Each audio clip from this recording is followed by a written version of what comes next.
फिक्र न कर, मैंने थारे पे पूरा विश्वास है कि तारे रहते इस घर के टूटने की नौबत ही ना होगी।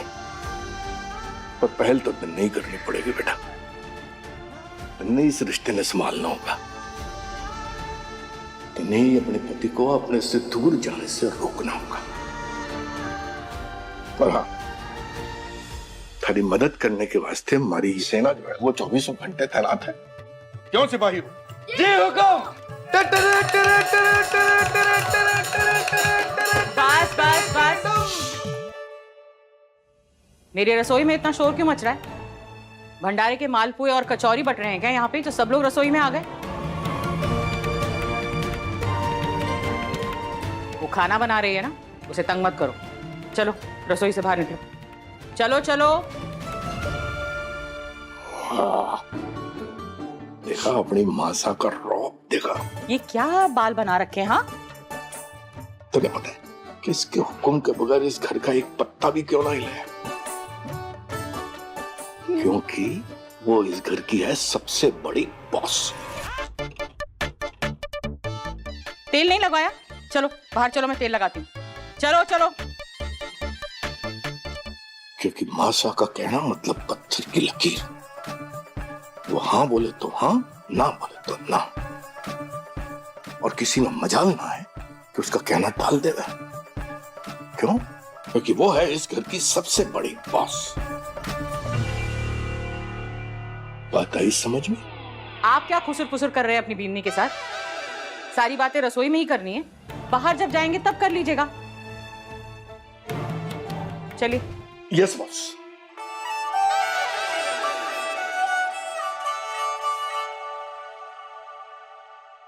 तुम खाना बनाओ। हाँ।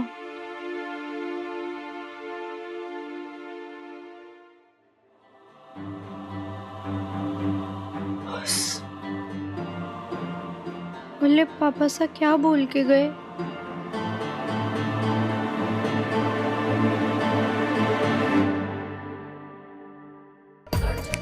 समझ गई। समझ के समझ को समझो, समझना भी एक समझ है, और जो ना समझे वो ना समझे। और मैं तो 65% वाली अव्वल बुलबुल हूं ना।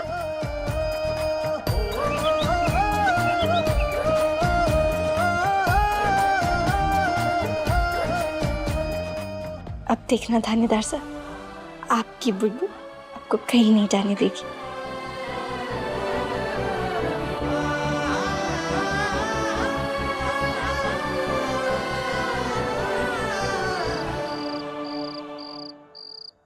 इसे संभाल कर रखिए और इसे भी बांध दीजिए इसे।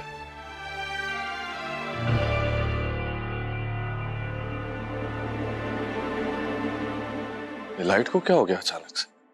बोला जी जरा चेक करो। अभी करता हूँ। आप लोग थोड़ा सा इंतजार कर लीजिए, एक बार लाइट वापस आती है तो फिर ये बाकी का काम खत्म कर लेंगे।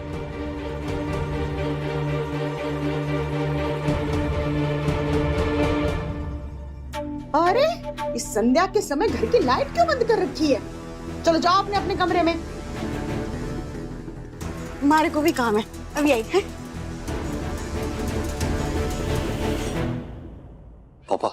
पापा बात सुनो प्लीज। एक दरख्वास्त थी आपसे, बुलबुल के इन सब बचपनों में प्लीज प्लीज उसकी मदद करना है, उसका साथ देना बंद कर दीजिए। इस घर में हमारी सुनी ही कौन है?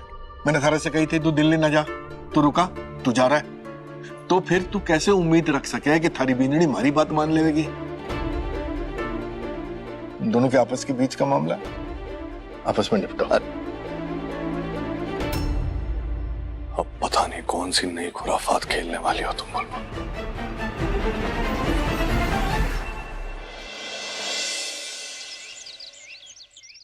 कम इन। अब कमिश्नर साहब की मैडम साहब, आप चिंता मत करिए, मैंने आपका सारा सामान बांध दिया और आपकी टिकट भी बुक कर दी। अब आप अपने मायके जा सकते हैं। बुलबुल तुम भी यहीं हो? क्या रहा है, कोई समझाएगा मुझे? अब मैं आपको क्या क्या समझाऊं कमिश्नर साहब? यहाँ जो हो रहा है वो समझाओ, या एक औरत के दिल का हाल, उनके जज्बात समझाओ। आप तो कुछ भी समझने को तैयार ना है। मैंने कब तुम्हारी फीलिंग नहीं समझी, बताओ मुझे। देखिए कमिश्नर साहब, मैडम साहब से आपकी वजह से गुस्सा ना है, हमारी वजह से गुस्सा है। तुम्हारी वजह से? हाँ, आपको पता है मारे और थानेदार साहब के ब्याह को अभी 1 बरस भी ना हुआ। हमारा पहला सावन आने वाला था, लेकिन अब ये सावन बिना साजन के सूखा सावन होगा। क्या आपके साथ कभी ऐसा हुआ है? नहीं। लेकिन हमारे साथ हो रहा है, सिर्फ कमिश्नर साहब की वजह से। आपको पता है मैंने अपने साजन के लिए पूरे 16 सोमवार का व्रत रखा, आपने भी रखा होगा ना? हाँ, और आपको पता है उसके साथ साथ मैंने इतनी पूजा पाठ किया, हर भगवान के सामने जाके मनोहर के, तब जाके मारे को इतना फूटरा पति मिला और आपको कमिश्नर साहब मिला। लेकिन क्या फायदा हुआ? आप ही बताइए, अब मैं क्या करूं? अब मैं श्रृंगार करके, चूड़ी पहन के, बिंदी लगा के उनके फोटो के साथ मैं झूला झूलूं? ये कहाँ का इंसाफ है? आप ही बताइए, अब मैं क्या करूं? आपको पता है मेरा सपना था कि मैं और हमारे थानेदार से बरसात में एक ही छाते के नीचे गरम गरम भुट्टे पे नमक, मिर्ची और नींबू डाल के एक साथ खाए। आपने खाए होंगे ना? हाँ हाँ हाँ हाँ, मैं भी बस खाने ही वाली थी, जैसे हमारे सपनों पे मीठी मीठी 2 बरसात की बूंदें गिरने वाली थी, उससे पहले बिन मौसम की बाढ़ ले आए आपके पति। अब आप ही सोचिए, अब चाय पकोड़े वो भी हमारे को अकेले ही खाने पड़ेंगे। आपको पता है मैंने सोचा था कि मैं और हमारे थानेदार साहब मोर मोरनी की तरह साथ में घूमर डालेंगे। आपने भी डाले होंगे ना? नहीं। नहीं डाल? अब ठीक है, आपने नहीं डाले थे, लेकिन मारे को डालने थे, हमारा सपना था। लेकिन अब सब कुछ मारे को अकेले करना पड़ेगा, क्योंकि कमिश्नर साहब ने हमारे थानेदार साहब का तबादला करा दिया, वो भी इतनी दूर दिल्ली में। अब सोचिए मैं कैसे रहूंगी। आपको पता है वो क्यों जा रहे? क्योंकि वो हमारे से दूसरा गुस्सा है। लेकिन आप ही बताइए, कौन से पति पत्नी ऐसे होते हैं जिनमें लड़ाई ना होती? अब आप दोनों के बीच में भी तो होती होगी ना? होती ही होगी, क्यों नहीं होती होगी? सब में होती है। लेकिन क्या आप भी ऐसे मुंह फुलाकर अपना तबादला करा लेते? देखिए कमिश्नर साहब, आप हमारे बाबा साहब जैसे, क्या आप अपनी बेटी के साथ ऐसी नाइंसाफी होने देंगे? थानेदार साहब का तबादला रोक दीजिए। बुलबुल बिल्कुल ठीक कह रही है। कितनी प्यारी, कितनी मासूम बच्ची है, और आप इसका दिल तोड़ेंगे? लेकिन मैं नितिन, ठीक है, अगर यही बात है तो फिर किसी का दिल नहीं टूटेगा। एसीपी वीर का दिल्ली ट्रांसफर कैंसिल। ओले, thank you thank you thank you thank you thank you thank you thank you thank you. अच्छा थैंक यू मैडम साहब, बुलबुल स्पेशल थैंक यू। अब मैं काम करती हूँ, मैं जल्दी से मंदिर चली जाती हूँ। आपको पता है मैंने ना खाटू श्याम जी को प्रॉमिस किया था कि अगर मेरा काम बन गया ना तो मैं पूरे 150 रुपए के मालपुए चढ़ाऊंगी। तो मैं जाती हूँ, नमस्ते। Thank you. पहले मेरी पूरी बात तो सुन लो। आप अपना फैसला बदलने वाले? नहीं, आप ऐसा नहीं कर सकते, ये चीटिंग कद्दू ईटिंग है। आप उन्हें बोलिए ना। नितिन, बुलबुल, मैं वीर का ट्रांसफर नहीं होने दूंगा, लेकिन मेरी एक शर्त है। अपने बाबा साहब का ओहदा दिया ना तुमने मुझे, तो फिर हक भी बनाए रखना होगा तुम्हें। अरे हमने हमारे को डरा ही दिया था। बिल्कुल। आप, अगर आपको भरोसा नहीं हो रहा तो आप अपनी बेटी को 150 रुपए दे दीजिए मालपुए लाने के लिए। ले लो। अरे नहीं, मैं मजाक कर रही थी। मैं चलती हूँ। आप भगवान आप दोनों की जोड़ी हमेशा सलामत रखे, नजर न लगे। Bye bye bye.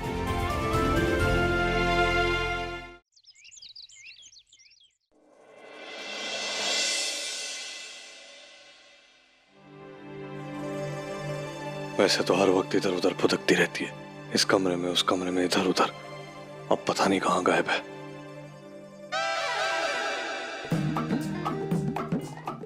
अभी भी अपने नाक पे किससे चढ़ाई घूम रहे, जरूर मारे को ही ढूंढ रहे होंगे। अब अले थानेदार साहब, अभी तक आपने सारे कपड़े नहीं बांधे, मैं आपकी मदद कर दूं?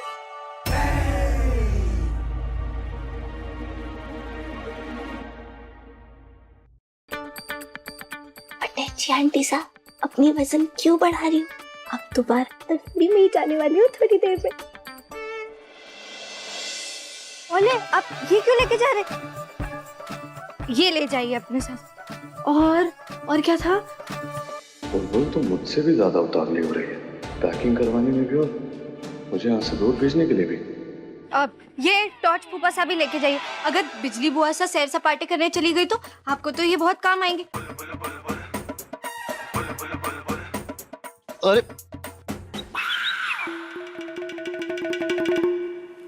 बोले थानेदार साहब, सिर्फ इतने से कपड़े? मिशन तो इतना लंबा चलने वाला है ना, इतने से कपड़ों में क्या होगा? मैं और कपड़े लेकर आती हूँ, पूरी अलमारी ले आती हूँ।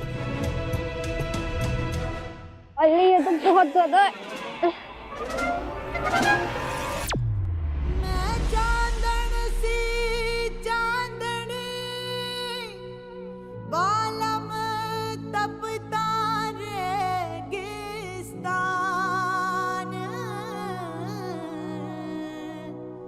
मृग तृष्णा से प्रेम का क्या होवेगा अंजाम।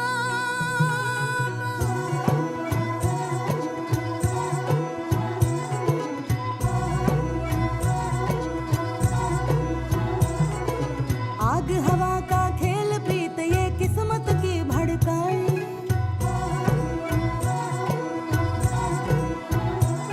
आग हवा का खेल प्रीत ये किस्मत की भड़काई। वो भीतर महके कस्तूरी सी हाथ मगर ना आई। हाँ तुम जो कह दो मीत सजन जी, सुलझे उलझी प्रीत सजन जी। गाँव में खुल के गीत कियो जी मेरा बाला मैं थानेदार ओ जी रे सुन लो मेरा बाला मैं थानेदार ओ जी रे हिबड़ो धड़के हर सांस में सोच सोच के मारो जी मेरा बाला मैं थानेदार बालम जी मारो।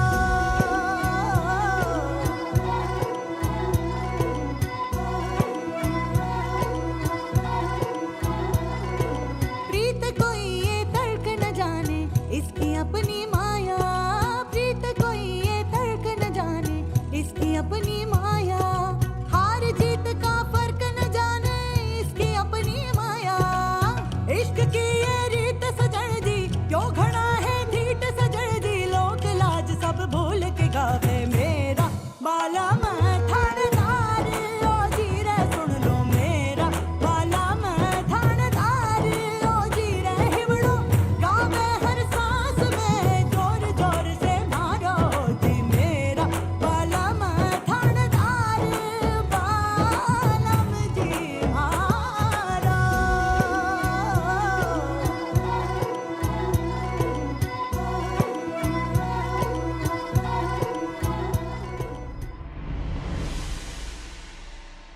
क्या कर रही हो तुम?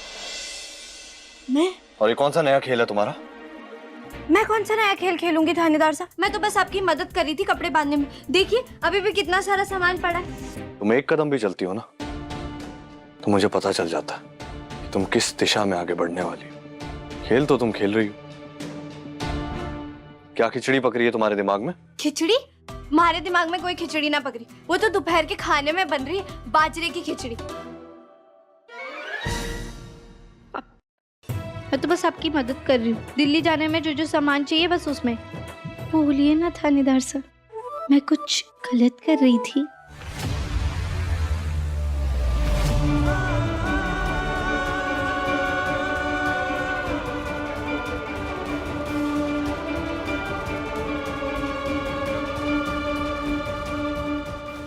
तुम्हारी इस मासूम शक्ल, बड़ी बड़ी आंखों और इस भोले चेहरे का जादू अब मुझ पर नहीं चलने वाला। मैं नहीं आने वाला तुम्हारी बातों में। दूर रहो मुझसे।